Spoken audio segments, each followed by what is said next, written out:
Notícias em 30. Segunda edição. Edição de jornalismo José Eduardo. Direção Padre Vanderlei Souza. Olá, uma boa tarde para você que nos acompanha pela rede Aparecida de Rádio, para você também que nos assiste ao vivo pelo YouTube e Facebook, além do aplicativo Aparecida. Hoje, sexta-feira, dia 9 de janeiro de 2026, começa agora o Notícias em 30, segunda edição, com os principais destaques do Brasil e do mundo. A apresentação de Fernanda Prado, os trabalhos técnicos de Murilo Germano e equipe Master Web na transmissão multimídia. Rede Aparecida, notícias em 30.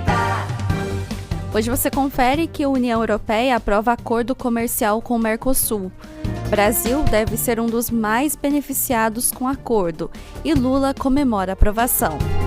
E ainda, a IBGE divulga que a inflação fechou o ano em 4,26%. Economia. Os países da União Europeia deram um aval hoje ao Acordo de Livre Comércio com o Mercosul, que é o bloco que reúne Argentina, Brasil, Paraguai e Uruguai. O próximo passo é a assinatura pelos dois blocos, o que deve acontecer no próximo dia 17, segundo informação que foi divulgada pelo Ministério das Relações Exteriores da Argentina. Para valer, o tratado ainda terá que ser aprovado nos congressos dos países sul-americanos. O acordo não envolve só o agro, mas esse foi o ponto mais sensível ao longo das décadas de negociação do livre comércio.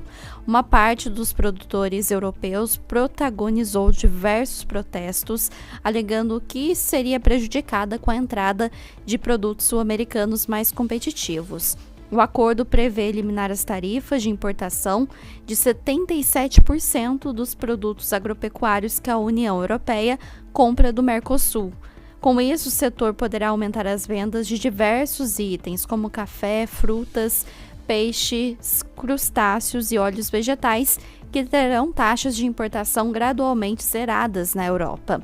O Brasil é um dos maiores produtores de alimentos do mundo e deve ser um grande beneficiário do acordo. O bloco europeu já é o segundo maior cliente do agro brasileiro, atrás da China e à frente dos Estados Unidos. Bom, e o presidente Lula comemorou a aprovação desse acordo entre o Mercosul e o bloco europeu. Para Lula, trata-se de um dia histórico para o multilateralismo. O presidente destacou ainda que a aprovação provisória acontece em um cenário internacional de crescente protecionismo e unilateralismo, e que é alvo já de críticas frequentes de Lula. Na avaliação de Lula, o texto amplia as oportunidades para as exportações brasileiras, estimula investimentos produtivos europeus e simplifica regras comerciais entre os dois blocos. O presidente disse ainda que o acordo é resultado do diálogo, da negociação e da aposta na cooperação e na integração entre países. Bom, o lado europeu também se manifestou celebrando o acordo. Antônio Costa, presidente do Conselho Europeu, disse que o tratado é considerado positivo para o bloco por trazer benefícios para consumidores e empresas, além de contribuir para a soberania e a autonomia estratégica da União Europeia. O posicionamento destaca ainda que o acordo reforça direitos trabalhistas, amplia a proteção ambiental e prevê salvaguardas para agricultores europeus. Bom, e ainda nos destaques da economia, o Índice Nacional de Preços ao Consumidor Amplo, o IPCA, que é considerado a inflação oficial do país, mostra que os preços subiram 0,33% em dezembro. Os dados foram divulgados hoje pelo IBGE. O resultado do mês representa uma leve aceleração, já que o IPCA havia fechado novembro com alta de 0,18%. E em dezembro de 2024, naquela época, teve uma alta aí de 0,52%.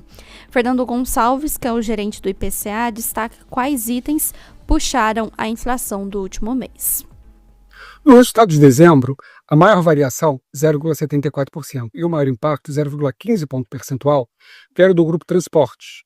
Um destaque para o transporte por aplicativo e as passagens aéreas, subitem que subiu 12,61% e respondeu pelo maior impacto individual no resultado mensal, com 0,08 ponto percentual. A segunda maior variação foi observada nos artigos de residência, com 0,64%, seguido de saúde e cuidados pessoais, com 0,52%. O grupo alimentação e bebidas subiu 0,27%. A alimentação no domicílio, após 6 meses consecutivos de queda, registrou alto de 0,14%, com destaques para a cebola, que subiu 12,01%, a batata inglesa com 7,65%, as carnes com 1,48% e as frutas com 1,26%. O gerente do IPCA destaca também os itens que mais caíram. No lado das quedas, sobressai o leite longa-vida com menos 6,42%, o tomate com menos 3,95% e o arroz com menos 2,04%.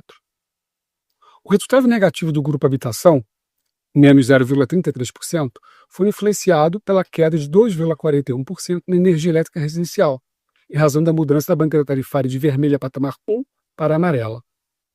Regionalmente, a maior variação foi em Porto Alegre, em 0,63%, e a menor, menos 0,19%, em São Luís.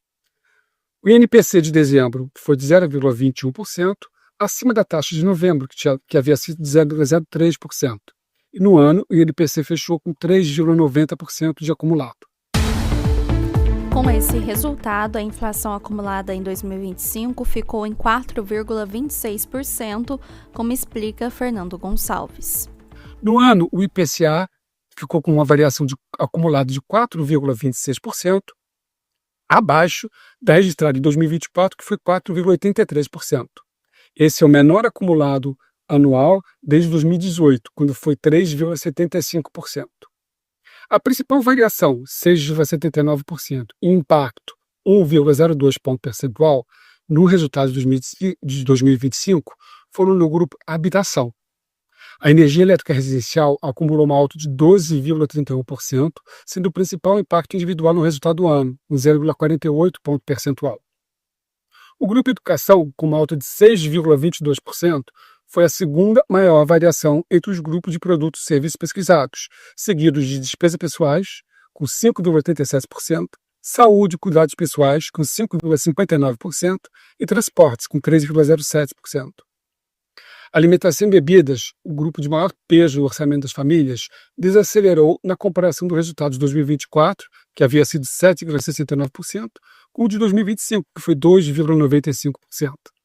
Os preços da alimentação para consumo no domicílio subiram 1,43% em 2025, com quedas acumuladas de 26,56% no arroz e de 12,87% no leite longa-vida. Do lado das altas, os destaques foram os subidas de café moído, os que subiu 35,65%, e o chocolate em barra e bombom com 27,12%. Em termos regionais, a maior variação acumulada foi em Vitória, com 4,99%, e a menor 3,14% em Campo Grande. O INPC de 2025 foi de 3,90%, abaixo do resultado de 2024, que havia sido de 4,77%. Nós ouvimos o gerente do IPCA, Fernando Gonçalves. As notícias do mundo. Bom, em meio às tensões que atravessam a Venezuela com a invasão dos Estados Unidos, a Cáritas brasileira divulgou uma nota demonstrando união ao clamor pela paz, pela proteção da vida e pelo respeito à dignidade humana. Diante das incertezas, a Cáritas informou ainda que nos próximos meses os serviços de água, saneamento, higiene e de distribuição de refeições mantidos pela instituição em Roraima passarão por um processo de suspensão gradual. Quem tem mais detalhes é José Eduardo. O texto divulgado pela Cáritas brasileira nesta semana sobre as incertezas na Venezuela reafirma que os conflitos e as disputas nunca podem se sobrepor ao direito das pessoas de viverem com segurança e esperança. Recorda ainda que a paz nasce do respeito à dignidade dos povos e à sua soberania. A nota menciona que quando há escalada de violência e instabilidade, quem mais sofre são as famílias, as crianças, as mulheres, idosos e pessoas em situação de rua e de deslocamento. O assessor nacional da Cáritas Brasileira, o Elton Leal, reforça que o posicionamento da Igreja tem como base os ensinamentos do Papa Leão XIV e do Papa Francisco no cuidado com os migrantes. A população, da Venezuela que sofreu o ataque dos Estados Unidos nesse começo de ano é vítima dessa situação de guerra, de conflito, de situação política que se encontra lá. A gente espera que a situação seja resolvida da melhor maneira possível, no sentido de ter paz, porque qualquer conflito armado e qualquer tipo de ataque faz com que as pessoas mais vulneráveis são as que mais sofram, e muitos civis e pessoas inocentes sofram consequências de maneira muito negativa devido à disputa pelo poder, à disputa das questões políticas. Então, para nós, essa nota ela tenta referenciar isso. A Cáritas realiza ações de acolhimento aos venezuelanos e imigrantes de outras nacionalidades em região de fronteira. Em Roraima, os serviços são voltados à higiene, saneamento e alimentação. Porém, essa ação concreta está ameaçada pela falta de financiamento.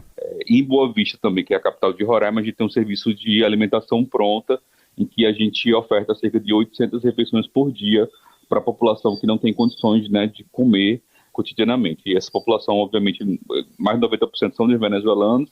Também temos um grupo de brasileiros que estão em situação de rua, muitas pessoas de Cuba, do Haiti, de outros países também que fazem acesso a esse serviço. Acontece, que é importante mencionar, inclusive, esses serviços eles estão em parte suspensos, porque o nosso financiamento que vinha do governo dos Estados Unidos ele foi encerrado mais uma vez no dia 31 do ano passado, Então, alguns dias atrás, a gente recebeu uma ordem de fechamento, mais uma vez, dos nossos serviços sanitários. A gente pretende abrir na semana que vem com um recurso que a gente recebeu de uma doação da Cáritas dos Estados Unidos, e o nosso projeto de alimentação, em que a gente serve 800 comidas por dia, ele vai se encerrar no dia 31 de janeiro, porque a gente não tem mais condições de manter por falta de recursos. A gente também teve corte do governo dos Estados Unidos da ajuda que recebíamos para a produção de alimentos e pagar o salário de trabalhadores da Cáritas. Isso também foi suspenso. A gente estava funcionando através de doações, mas as doações elas se encerraram e a gente não tem mais condições de manter mais esse projeto. De toda maneira, a Cáritas está observando o que está acontecendo na fronteira. A gente tem uma equipe lá, e na semana que vem a gente vai ter os banheiros funcionando durante algum tempo, provavelmente por 3 meses, na fronteira, para que a gente consiga dar suporte a essas pessoas que vão estar chegando para os próximos meses, Dependendo da conjuntura política que se instaura na Venezuela, a gente está se preparando para o que pode acontecer. Ouvimos o Elton Leal, assessor nacional da Cáritas Brasileira. José Eduardo para a Rede Aparecida de Rádio e Signes Brasil. Bom, e esse é o tema de hoje do comentário com Asnilda Lima, ela que é assessora da Comissão Episcopal para a Comunicação da CNBB. O preço da indiferença nas fronteiras da fome. Enquanto os tabuleiros da geopolítica se movem e as disputas por poder ocupam as manchetes, existe uma realidade que não espera: a fome e a dignidade ferida de quem se encontra em absoluto desamparo. O recente alerta da Cáritas Brasileira sobre a situação na Venezuela e na nossa fronteira em Roraima é mais do que uma nota institucional, é um grito de socorro humanitário. Aqui, a crítica é direta. Conflitos ideológicos e sanções econômicas não atingem os gabinetes climatizados dos governantes. Eles atingem o prato vazio da criança, o pé cansado do idoso em deslocamento e a higiene básica de famílias inteiras. É alarmante que, em plena escalada de tensão, cortes de financiamento interrompam serviços vitais. Suspender o apoio a quem oferece 800 refeições por dia em Boa Vista não é uma manobra política. É uma sentença de abandono para os mais vulneráveis. Nesse cenário, reforçamos a máxima do Papa Francisco: o acolhimento ao migrante é o verdadeiro termômetro da nossa humanidade.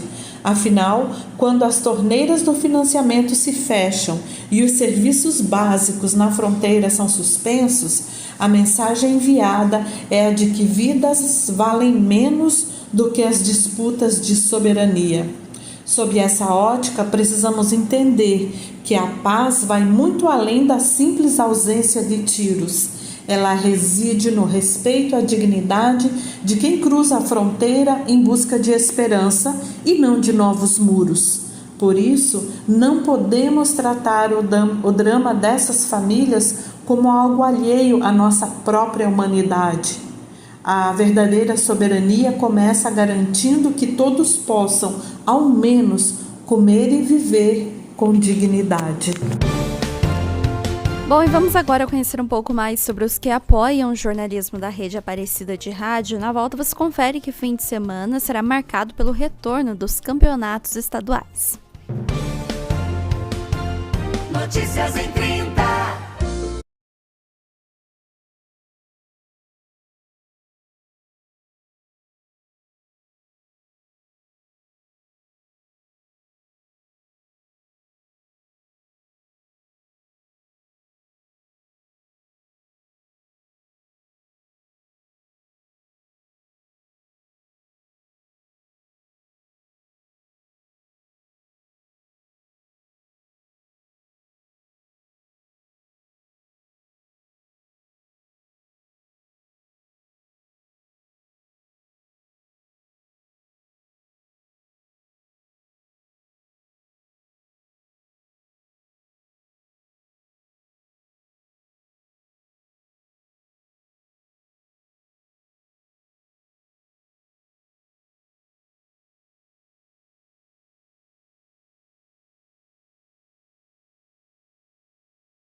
Aparecida, notícias em 30. Nós estamos de volta e aproveito para registrar a audiência de você ouvinte que nos acompanha nesse momento por todas as emissoras da Rede Aparecida de Rádio e Signes Brasil. As notícias do esporte. Bom, o fim de semana será marcado pelo retorno de alguns campeonatos estaduais. Renato Dias é quem chega com mais informações. Olá, Renato, boa tarde. Oi, Fernanda, muito boa tarde para você, boa tarde aí para os amigos da Rede Aparecida de Rádio. Olha, além da Copa São Paulo, já começou sim os estaduais pelo Brasil, hein? Já tá rolando aí catarinense, paranaense, também o campeonato cearense, e neste final de semana começam também os estaduais aí que abrigam os maiores clubes, né, do futebol brasileiro, que são os gigantes da Série A do Campeonato Brasileiro. Portanto, agora que o futebol não para mesmo de vez no Brasil. Nesse final de semana, por exemplo, já tem Campeonato Paulista e com os grandes em campo, hein? Olha só, neste sábado, por exemplo, teremos Santos e Novo Horizontino na Vila Belmiro às 4 horas da tarde e um grande clássico tradicional aqui de São Paulo à noite às 8h30 no tradicional, então, estádio do Canindé em São Paulo. Portuguesa, a Lusa, enfrentando o Palmeiras. Olha só que bacana. E domingo tem a estreia do atual campeão, hein? O Corinthians, que enfrenta a Ponte Preta em casa, Neoquímica Arena, às 4 horas da tarde. E o São Paulo, parada duríssima, encara o Mirassol às 8h30 da noite. Mirassol que a gente lembra, né? A campanha que fez no Campeonato Brasileiro, classificando-se para a Libertadores da América. O Campeonato Carioca oficialmente começa na quarta-feira, mas tem um jogo neste domingo antecipado, que é do Flamengo. O Flamengo vai enfrentar a Portuguesa Santista, embora o time do Flamengo vá com um time de reservas, nem reservas, de juniores do time sub-20, já que os profissionais se apresentam apenas na segunda-feira. Tem também Campeonato Mineiro começando neste final de semana. Teremos aí, portanto, o Cruzeiro estreando amanhã, sábado, 6h30, contra o Pouso Alegre. E o Atlético Mineiro também joga contra o Betim, domingo, às 6 horas, no Campeonato Mineiro. E, por fim, falar aqui do Campeonato Gaúcho, que começa também neste final de semana. E a gente destaca, então, aqui a dupla Grenal, tendo aí o Grêmio enfrentando aí o Avenida amanhã, às 9 horas da noite, e o Internacional, que vai enfrentar, então, neste domingo, às 6 horas, a equipe do Novo Hamburgo, no Beira-Rio. Tá aí, portanto, então, muito futebol a partir de agora, Fernanda, e a gente traz, então, os resultados e um balanço aí já do campeonato na segunda-feira, Notícias em 30, segunda edição. Um ótimo final de semana para vocês e até lá. Combinado, Renato. Um bom fim de semana para você e até segunda. Notícias em 30, segunda edição. E esse deve ser mais um fim de semana com bastante movimento aqui em Aparecida, com a visita de milhares de famílias que aproveitam o mês de férias para visitar a Casa da Mãe, como conta o prefeito de Igreja da Basílica, Padre Jorge Américo. Bom, a Casa da Mãe está movimentada, né? E logo pela manhã de hoje, de sexta-feira, nós tivemos a alegria de acolher aqui no Santuário Nacional os nossos jovens vocacionados redentoristas que vieram para uma missa de ação de graças aqui no santuário. Claro, também fazerem um convite a outros jovens a seguirem Jesus Cristo, nosso Redentor, através da vida, do carisma e da missão redentorista. Bom, para este final de semana, certamente muita gente, muitas romarias familiares, romarias paroquiais passarão pelo Santuário Nacional. Mas nós destacamos a romaria também dos padres de ação de graças das Irmãs Franciscanas da Ação Pastoral, que será celebrada no domingo ao meio-dia. E, claro, nós destacamos a missa presidida pelo nosso querido arcebispo, Dom Orlando Brandes, também no domingo às 8 da manhã. E o fim de semana segue com a programação normal aqui na Casa de Nossa Senhora. O nosso convite é para que você e a sua família possa vir aqui ao Santuário Nacional de Aparecida e Nossa Senhora espera por você. Bom, como o Padre Jorge Américo destacou, durante o mês de janeiro a cidade de Aparecida recebe milhares de visitantes que passam principalmente pelo Santuário Nacional para aproveitar as férias em família. E não somente aos finais de semana, mas também de segunda a sexta-feira, o município recebe os turistas de diversos estados brasileiros. Com isso é preciso estar atento à reserva de hotéis e pousadas para não ficar na mão e garantir a estadia na terra da padroeira do Brasil. Ana Rosária, presidente dos Senhores, que é o sindicato dos hotéis, restaurantes, bares e similares de Aparecida e Vale Histórico, fala da grande procura por leitos nesse período. Esse período de férias, todo ano a gente tem um fluxo maior de visitantes em Aparecida. Realmente esse ano está sendo um pouco mais visitada, né? Aumentou bastante, mas sempre temos vagas. Aparecida sempre é uma cidade acolhedora, sempre tem assim um número grande de leitos, né, a oferecer. Então aqueles visitantes que vêm para se hospedar em Aparecida, com certeza acha lugar, né? Os finais de semana é um pouco mais complicado, mas meio de semana sempre estamos assim com uma porcentagem de 70% de lotação, então sempre terá vaga. Eu acho que Aparecida é sempre muito acolhedora. Há mais de 20 anos, a cidade é sede do Encontro Nacional de Companhia de Reis, que acontece sempre no terceiro fim de semana de janeiro. E a presidente dos Senhores comenta que essa festividade também ajuda a aquecer o setor. Então, a festa de Santos Reis veio para contribuir muito com a Aparecida e com o nosso turismo, né? É uma parte muito importante, porque além das outras festas no período do ano, né, inteiro, temos também a festa de Santos Reis, com barraquinha, com quermessa e com até a missa, né? Na igreja de São Benedito. E isso faz também o número de visitantes também aumentar.